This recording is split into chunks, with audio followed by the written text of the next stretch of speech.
धर्म सर्व सुखा करो हित करो धर्मं बुधाश्चिन्वते धर्मेणैव समाप्यते शिव सुखम धर्माय तस्मै नमः। जय बोलो देवदेव 1008 से पार्श्वनाथ भगवान की। जय बोले 20वीं सदी के प्रथमाचार्य चाचुक्य आचार्य श्री शांति सागर जी महाराज की। आज देश में संतों की कमी नहीं है। आज देश में संतों की कमी नहीं है। आज देश में महंतों की कमी नहीं है। पर खेत की बात तो यह है बंधुओं कि आज आचार्य वर्धमान सागर जैसे संत कहीं नहीं है। आज आचार्य वर्धमान सागर जैसे संत कहीं नहीं है। जय बोले परम पूज्य आचार्य गुरु श्री वर्धमान सागर जी महाराज की। अहिंसामयी जैन धर्म की।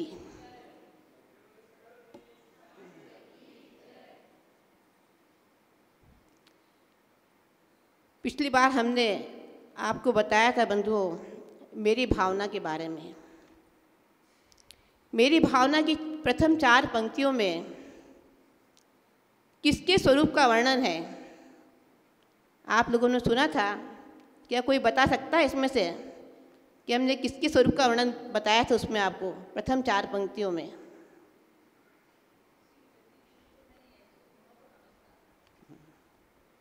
अरहंत परमेष्टि का स्वरूप बताया था हमने आपको और कहा था कि हमारा मस्तक कहाँ झुकना चाहिए? सच्चे देव के आगे, कुदेव और अदेव के आगे नहीं। हमारा मस्तक इतना सस्ता नहीं कि हम उसे कहीं भी झुका दें। इतना स्वाभिमान तो हमें रखना चाहिए कि हमारा मस्तक कहाँ झुकेगा?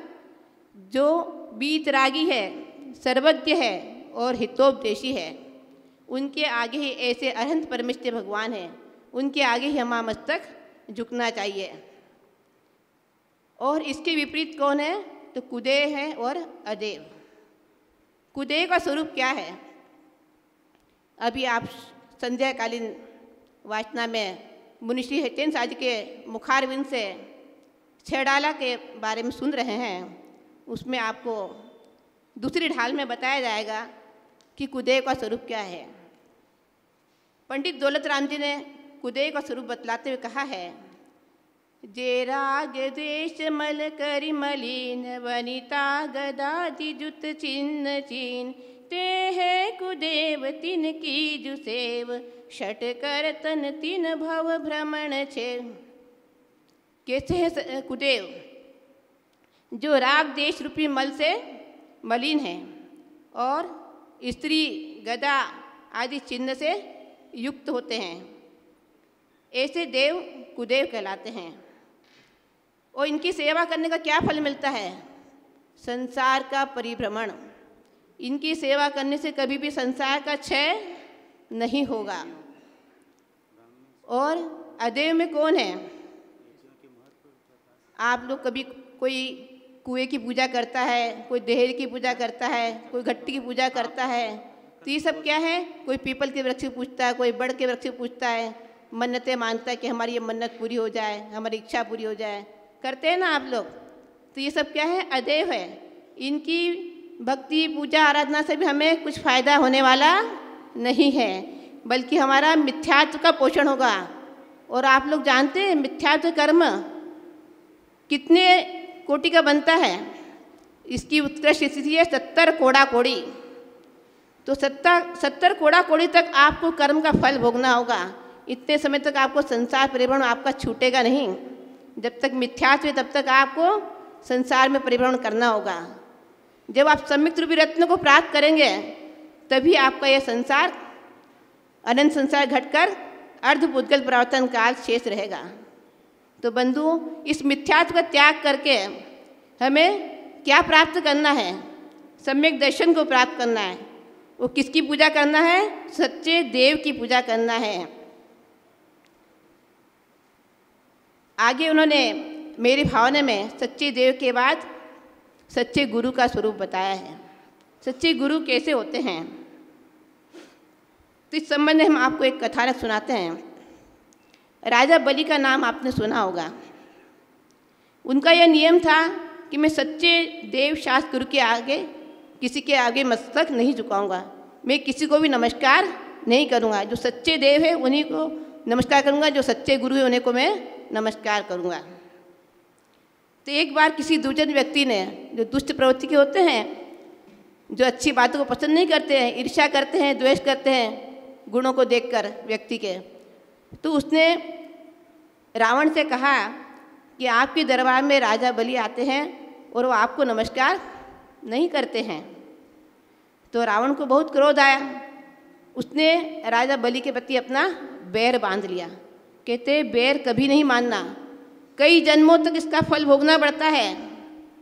आपने पार्श्वनाथ पुराण में पढ़ा होगा, कमठ और पार्श्वनाथ भगवान का जीव, कितने समय तक उन्होंने 10 भव तक बैर का परिणाम रहा उनको। 10 भव तक कमठ के जीव ने पार्श्वनाथ भगवान के जीव पर उपचार किया। तो कभी भी बैर नहीं बांधना। तो रावण ने राजा बलि के प्रति बैर बांध लिया।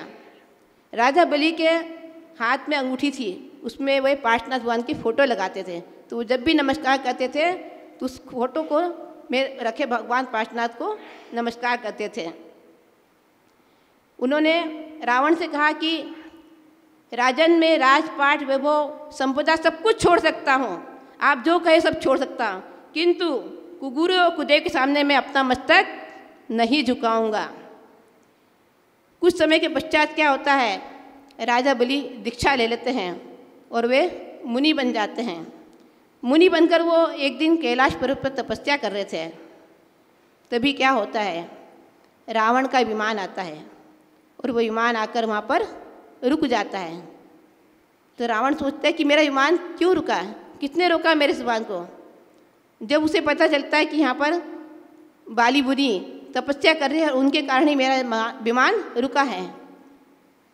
तो विमान क्या है, जो तद्भव मोक्षगामी जीव होते हैं उनके ऊपर से विमान नहीं जाता है, ये नियम है, इसलिए उनका विमान वहाँ पर रुक गया।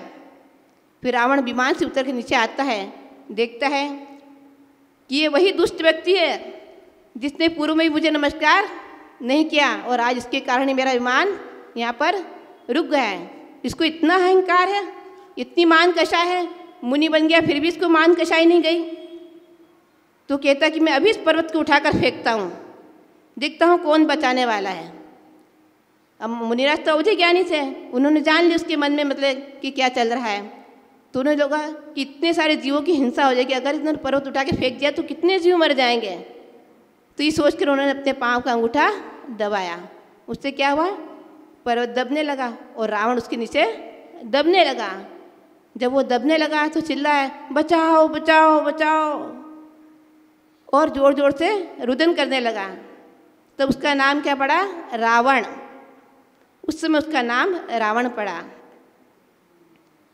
इतने में मंदोरी जो उसकी पटरानी थी रावण की, वो विमान से उतर के नीचे आती है। हे प्रभु, प्रार्थना करती है, प्रभु मुझे अपने पति की भिक्षा दे दो, मेरे पति को बचाओ भगवान। तो मुनिराज तो दयालु होते हैं, करुणावान होते हैं। उन्होंने क्या किया, अंगूठा वापस ऊपर उठा लिया और वह पर्वत ऊपर वापस हो गया और रावण सुरक्षित रहा। जब रावण देखता है कि मुनिराज ने मुझे क्षमा कर दिया तो उसको अंदर से बहुत पश्चाताप होता है और वह मुनिराज के चरणों में झुक जाता है। तो किसने झुकाया रावण को, रावण को तो बहुत अहंकार था। कहते हैं झुकता है जमाना, झुकाने वाला चाहिए। तो किसने झुकाया रावण को, गुरु की भक्ति ने, गुरु के क्षमा ने रावण जैसे अहंकारी को भी झुका दिया। और उस समय रावण ने ऐसी भक्ति करी, ऐसी भक्ति करी, ऐसी भक्ति करी गुरु की कि उसके सारे पाप धुल गए और उसे सम्यक दर्शन की प्राप्ति हो गई। तो बंधुओं, उस समय जो वहाँ का यक्ष था वह रावण की भक्ति से बहुत प्रसन्न हुआ। उसने कहा रावण से कि मैं तुम्हारी भक्ति से बहुत प्रसन्न हूँ, मांगो तुम क्या मांगते हो, आज तुम जो मांगो मैं तुझे देने को तैयार हूँ। लेकिन रावण ने कहा कि मुझे कुछ नहीं चाहिए, आप मुझे सिर्फ भगवान की भक्ति, गुरु की भक्ति यही चाहिए, इसके अलावा मुझे और कुछ नहीं चाहिए। हमारे आचार्य कहते हैं कि जिनेंद्र देव की भक्ति से बिना मांगे ही सब कुछ मिल जाता है। धनंजय कवि ने विशापहार स्तोत्र में लिखा है, उपेति भक्त्या सुमुख सुखानि त्वयि स्वभावात् विमुखश्च दुःखं तदा वदात द्युतिरेक रूपस्तयोस्त्वमादर्श इवावभासि। अर्थात जो भगवान की भक्ति करता है उसका पाप भी क्या होता है, पुण्य में बदल जाता है। और जो उनके विपरीत चलता है, उनकी आज्ञा को नहीं मानता, उनके कहे वचनों को नहीं मानता, उनके अनुसार आचरण नहीं करता है, उसका पुण्य भी क्या होता है, पाप में बदल जाता है। तो 3 लोक के नाथ की भक्ति करने वाले मानतुंग आचार्य क्या कहते हैं, वे कहते हैं, प्रभु मैंने जन्म जन्म में नहीं, जन्मांतर में भी मैंने कभी आपकी भक्ति नहीं की थी, आराधना नहीं की थी, इसीलिए बार बार विपत्तियाँ मेरे सामने खड़ी हो जाती है। हम आज देखते हैं कि सच्ची भक्ति हमें कहीं भी नज़र नहीं आती है। जहाँ देखो वहाँ मात्र दिखावा है, प्रदर्शन है। मंदिर में देखो दर्शन करते हुए प्रदर्शन हो रहा है। हमारी महिलाएं मंदिर जाती है, क्या करती है, कैसे परिधान पहनती है, कैसा श्रृंगार करके जाती है, कभी विचार किया आपने? और वो श्रृंगार रूपी साधन आपके कैसे बनते हैं? हिंसात्मक तरीकों से सारे सौंदर्य प्रसाद बनते हैं, जिनका कि आप उपयोग करके मंदिर में जा रहे हैं, 3 लोक के नाथ के दर्शन करने जा रहे हैं, उनकी पूजा आराधना करने जा रहे हैं। सोचिए आपको कितना पुण्य होगा, कितना पाप का बंध होगा। तो ऐसे कम से कम मंदिर में गुरु की वाणी सुनने के लिए और भी पंचकाल प्रतिष्ठा महोत्सव ऐसे स्थानों पर आप जाएं तो कम से कम ऐसे सौंदर्य प्रसाधनों का उपयोग न करें, तो आपको पुण्य का बंध अधिक और पाप का बंध कम होगा। आजकल सारे आपके जितने भी आते हैं सौंदर्य प्रसाधन, उन पर कंटेंट्स लिखी होती है कि इसमें क्या क्या चीज़ है, किन चीज़ों से मिलकर यह बना है, और आप लोग पढ़े लिखे हैं तो आप लोगों को देखना चाहिए खरीदी करते समय कि ये हिंसात्मक है या अहिंसात्मक। आप उपयोग करें, हम मना नहीं कर रहे हैं आपको सौंदर्य प्रसाधन का, लेकिन अहिंसात्मक साधनों का उपयोग करें तो आप हिंसा के पाप से बचेंगे। और वस्त्र कैसे पहनते हैं आप लोग? वस्त्र ऐसे पहनते हैं जिनसे अंग प्रदर्शन होता है। तो ऐसे वस्त्र पहनकर आप गुरु के सामने जा रहे हैं, जिनेंद्र भगवान के सामने जा रहे हैं, कितना उनका अभिनय हो रहा है। आप जानते हैं इस बात को? नहीं, इसीलिए आप इस तरह के वस्त्र पहन कर जाते हैं, श्रृंगार करके जाते हैं। और भगवान के दर्शन कैसे करना? भगवान के दर्शन पूरे भक्ति भाव से, विशुद्ध परिणामों से करना चाहिए, तब कहीं आपको उसका दर्शन का वास्तविक फल मिलेगा। कहते भगवान के दर्शन से करोड़ों उपवास का फल प्राप्त होता है। बिना उपवास के आपको करोड़ों उपवास का फल प्राप्त होता है। और अगर आप इस तरह से वस्त्र पहन कर जाएंगे, इस तरह श्रृंगार कर जाएंगे, तो आपके परिणाम में विशुद्धता रहेगी क्या? आपके परिणाम में कभी भी वो शुद्ध नहीं बन सकती है, जितनी कि आप सौम्य रूप में जाएंगे, सरल रूप में जाएंगे भगवान के सामने, सारे विकारी भावों को छोड़कर जाएंगे, सारे संसार के विकल्पों को छोड़कर जाएंगे, तभी आपके परिणाम की विशुद्धता बनेगी और आपका दर्शन वास्तविक दर्शन होगा, वह दिग्दर्शन होगा, निज का दर्शन होगा। और निज का दर्शन ही सम्यक दर्शन है। कहते हैं कि आपने दर्शन का विचार किया मन में, तो वहाँ से आपका उपवास शुरू हो जाता है। जब आपने मात्र चिंतन किया कि मुझे आज भगवान के दर्शन करना है ना, तो आपको एक उपवास का फल मिलता है। और अगर आपने उसकी तैयारी करी तो आपको 2 उपवास का फल। और तैयारी करके आप घर से बाहर निकले, गमन किया आपने, 3 उपवास का फल। थोड़ा आगे गए तो आपको 4 उपवास का फल, और बीच मार्ग में गए तो 15 उपवास का फल मिलता है। और संपूर्ण मार्ग तय किया तो 1 माह के उपवास का फल मिलता है। और मंदिर के प्रांगण में पहुंचने पर 6 माह के उपवास का फल मिलता है। और जिन बिंब के दर्शन करने से 1000 उपवास का फल मिलता है। और स्तुति करने से अनंत उपवास का फल मिलता है। तो बंधुओं, जिन दर्शन की महिमा अचिंत्य है, अपार है, वह दर्शन कैसा है? स्वर्ग और मोक्ष को देने का साधन है। वो सारे पापों को नष्ट करने वाला है, कर्मों का क्षय करने वाला है। इतना उत्तम धर्म आपको मिला है, श्रेष्ठ मनुष्य पर्याय मिली है, फिर भी अगर आपने इसे सांसारिक भोग विलासों में यूं ही व्यर्थ बिता दी तो फिर दोबारा ये मनुष्य पर्याय मिलना बहुत मुश्किल है। 6 डाल में कहते हैं पंडित दौलत राम जी कि ये मनुष्य पर्याय कैसी है। दुर्लभ लही ज्यों चिंतामणि त्यों पर्याय लही त्रसतणी लट पिपिल अली आदि शरीर धर धर मर्यो सही बहु पीर। क्या कह रहे हैं दौलत राम जी कि कैसी है त्रस पर्याय, अत्यंत दुर्लभ है, चिंतामणि रत्न के समान। जिस प्रकार चिंतामणि रत्न अगर समुद्र में खो जाए तो क्या आप उसे दोबारा प्राप्त कर सकते हैं? नहीं कर सकते। इसी प्रकार से ये मनुष्य पर्याय जो आपको मिली है, इसे आप इसकी दुर्लभता को समझें, जानें और इसको सार्थक करें, तभी आपका यह मनुष्य पर्याय पाना सफल होगा। क्योंकि मनुष्य पर्याय ऐसी है जहाँ से जीव जैसा पुरुषार्थ करेगा उसको वैसी गति प्राप्त होगी। कहीं भी जा सकता है, चारों गति खुली है मनुष्य के लिए। तो ये आपके पुरुषार्थ पर निर्भर करता है कि आप कैसा पुरुषार्थ कर रहे हैं।